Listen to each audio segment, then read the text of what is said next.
안녕하세요. 개인회생 파산 15년 경력 법률로 마음을 치유하는 법률 테라피스트 김영윤 법무사입니다. 오늘 이 시간에는 제가 개인회생 상담 전화 오실 때 다급하게 오시는 경우들이 있는데 그 중에 한 가지 급여에 압류가 들어와서 전화가 오시는 분들이 계십니다. 그러면은 정말 걱정을 많이 하세요.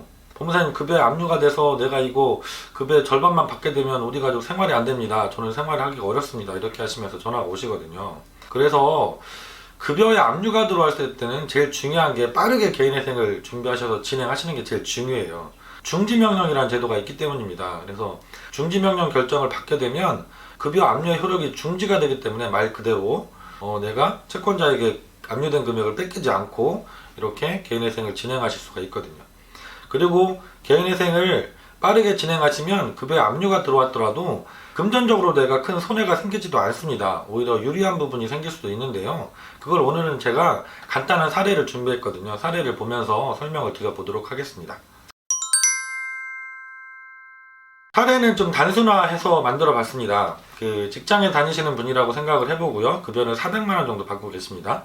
미혼이시고 개인회생 신청서는 1월 1일 날 접수를 법원에 했다고 생각을 해보겠습니다. 먼저 급여에 압류가 들어오지 않은 일반적인 경우와 비교를 해드리기 위해서 일반적인 경우를 먼저 설명을 드려볼게요. 이분은 그러면은 한 달에 얼마씩 언제부터 변제를 시작하느냐, 이걸 먼저 말씀드리겠습니다.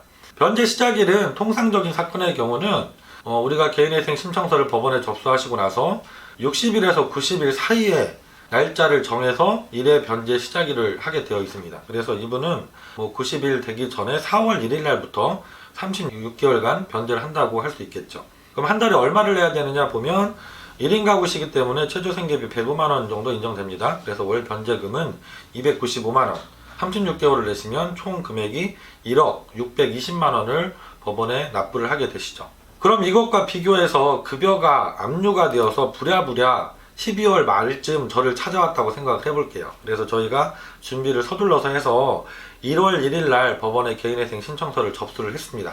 그럼 가장 크게 차이나는 것, 변제 시작일이 아주 많이 달라집니다. 이 급여에 압류가 들어와서 개인회생이 접수가 되면 통상적인 사건은 90일 이후부터 변제를 해나가는 걸로 변제 계획안을 짜게 되지만 급여 압류가 들어온 분들은 변제 시작일을 인가결정 다음 달부터 내는 것으로 작성을 하게 되어 있습니다. 예를 들어서 이분이 8월 1일 날 개인회생 인가결정을 받았다고 한다고 하면 그 다음 달인 9월 1일 날부터 법원에 변제금을 내는 것으로 변제 계획안을 짤 수가 있다는 것이죠. 그러면 일반적인 경우보다 몇 달이나 더 뒤에 변제 시작일이 시작되는 것입니다. 특이하죠. 왜 이렇게 하느냐, 법원에서 예를 들어서 이분이 급여 400이니까 채권자가 급여 압류가 들어오면 2분의 1인 200만원이 압류가 됩니다. 그래서 만약에 이분이 매달 200만원을 채권자가 추심을 해서 뺏어가는 상황이라고 하면 4월 1일부터 일반적인 사건과 동일하게 당신은 295만원씩 변제금을 납부해라, 이렇게 되면 400만원 월급 받는 분이 200만원을 압류가 돼서 뺏기거나 회사에 적립되고 있는 상황인데 나는 200만원을 받는데 295만원을 내라고 하시면 이게 낼 수가 없잖아요. 불가능한 것을 법원에서 요구하는 경우가 되는 겁니다. 그래서 법원에서는 급여가 압류가 된 분들은 압류된 금액, 적립되는 금액 제외하고 생활비도 안 될 것이 뻔하기 때문에 이 돈을 내는 시기를 뒤로 쭉 밀어주신 거죠. 그 시작일이 인가결정 다음 날부터 내는 것으로 되는 겁니다. 더 중요한 거 두 번째, 그럼 이분이 매달 내는 돈은 어떻게 달라지느냐? 저희가 인가결정 다음 달부터 돈을 내게 되는데 첫 달에는 돈을 좀 많이 내게 되십니다. 우리가 개인회생 급여에 압류가 된 분들이 들어오시면 첫 번째로 중요한 게 중지명령을 받는 거거든요. 급여 압류를 중지시켜 주십시오. 채권자가 추심해서 빼가지 못하도록 막아 주십시오. 법원에서도 급한 걸 알기 때문에 보통 3일, 5일이면 중지명령을 빠르게 결정을 해주세요.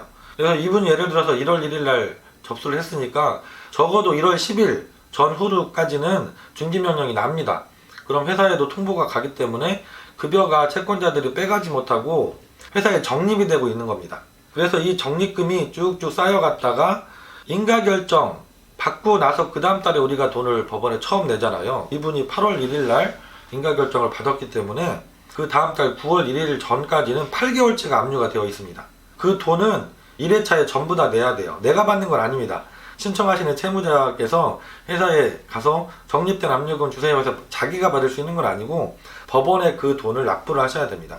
8개월치가 적립이 돼 있다고 하면 1,600만 원이죠. 한 달에 200만 원씩 적립되었으니까. 그러면 이렇게 첫 달에 돈이 1,600만 원이나 법원으로 들어간다고 하면 둘째 달부터 36개월 되는 달까지는 돈이 그만큼 적어지는 것이죠. 계산을 해보면 1억 620만 원에서 1회차에 1,600만 원을 벌써 한꺼번에 내셨기 때문에 2회차부터는 나머지 금액 9,020만 원입니다. 9,020만 원을 35회로 나누면 한 달에 258만 원을 납부하시면 됩니다. 그래서 이분은 한 달에 258만 원씩 2회차부터 36회차까지 35회를 내셔서 총 9,020만 원을 내시면 1회차에 압류 적립금 1,600만 원 들어갔던 것과 35회 동안 9,020만 원 들어갔던 걸 합치면 총 1억 620만 원을 다 납부를 하게 되시는 거죠. 설명이 좀 어려울 수 있어서 제가 이렇게 표를 만들어 봤는데도 좀 난해하실 수 있습니다. 쉽게 생각하시면 급여에 압류가 된 경우에 특징이 두 가지가 있습니다.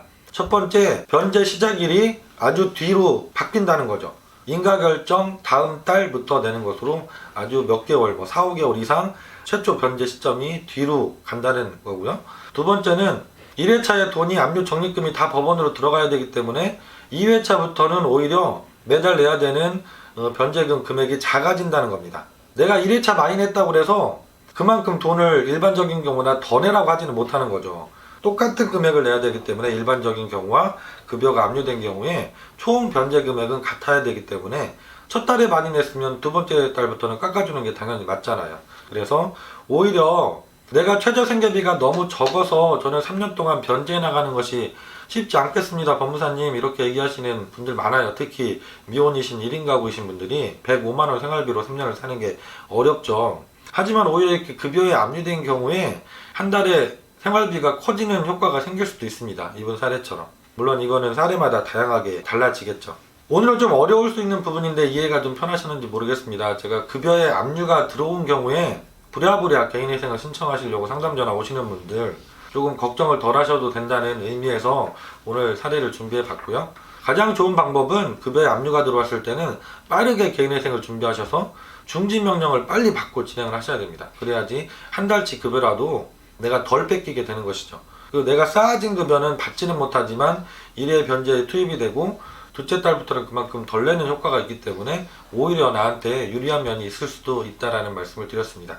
다음 시간에도 좀 더 구체적인 사례를 가지고 좀 더 좋은 영상을 만들도록 노력하겠습니다. 김영준 법무사였습니다. 감사합니다.